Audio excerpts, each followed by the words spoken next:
I'm Dr. Anirban Roy, psychiatrist and child and adolescent psychiatrist from Mind Mentors, Kolkata.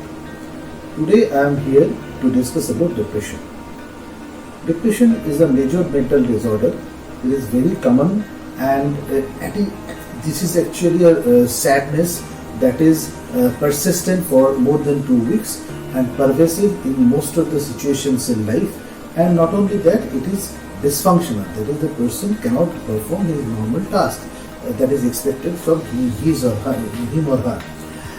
Not only that, most of the cases, the person loses biological function, his sleep, appetite, and he cannot enjoy his normal things that he used to enjoy before.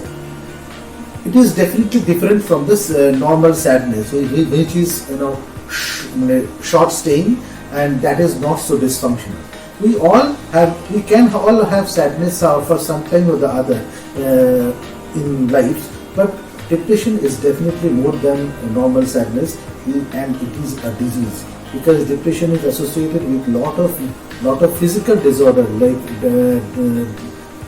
diabetes, heart attacks, even carcinoma progression.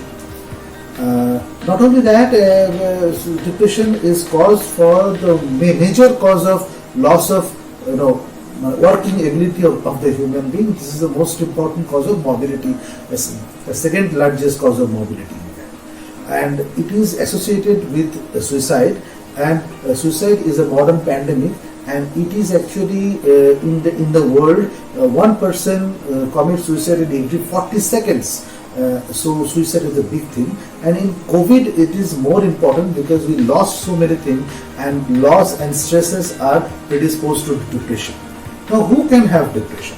Everybody can have depression. Definitely genetic vulnerability is one of the important causes, but other family stressor, job loss, relationship problem, failures in life can also precipitate depression. Can depression be treated, or should we treat it? Yes, definitely we should treat it, because depression is life-threatening, and treatment of depression is definitely life-saving. And we can go to our near and dear ones for the normal sharing of our problems. That is very important, and this is the first step.